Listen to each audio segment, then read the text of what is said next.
মুলতান সুলতানসের বিপক্ষে জোড়া উইকেট শিকার করে নতুন এক রেকর্ড গড়েছেন মুস্তাফিজুর রহমান।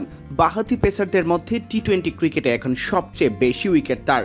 যদিও আমির এখনও খেলে যাচ্ছেন বলে যে কোনো সময় রেকর্ডটি হাতছাড়া হতে পারে মুস্তাফিজুর রহমানের।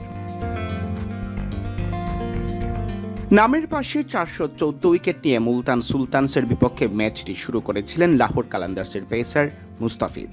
সাহিবজাদা ফারহানকে শিকার করে তিনি নাম লেখান আমিরের পাশে। এরপর শান মাসুদকে শিকার করে আমিরকে ছাড়িয়ে যান, এককভাবে বসেন শীর্ষস্থানে। এই মুহূর্তে তার উইকেট সংখ্যা 416, আমিরের 415।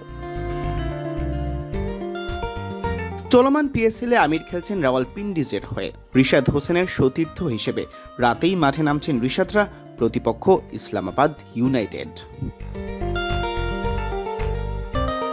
আজই তাই ফিজকে ছাড়িয়ে যাওয়ার সুযোগ আছে আমিরের। একটি উইকেট পেলে বসবেন ফিজের পাশে, একাধিক উইকেট পেলে আবারও এককভাবে শীর্ষস্থান দখল করবেন। পিএসএলে নিজের গত 2 ম্যাচে অবশ্য একটি করে উইকেট পেয়েছেন পাকিস্তানি এই পেসার। তালিকার শীর্ষ 2-এ যখন ইঁদুর বিড়াল খেলা চলছে, তখন তৃতীয় স্থান দখল করে রেখেছেন আরেক পাকিস্তানি ওয়াহাব রিয়াজ। সাবেক এই পেসারের উইকেট আছে 413টি।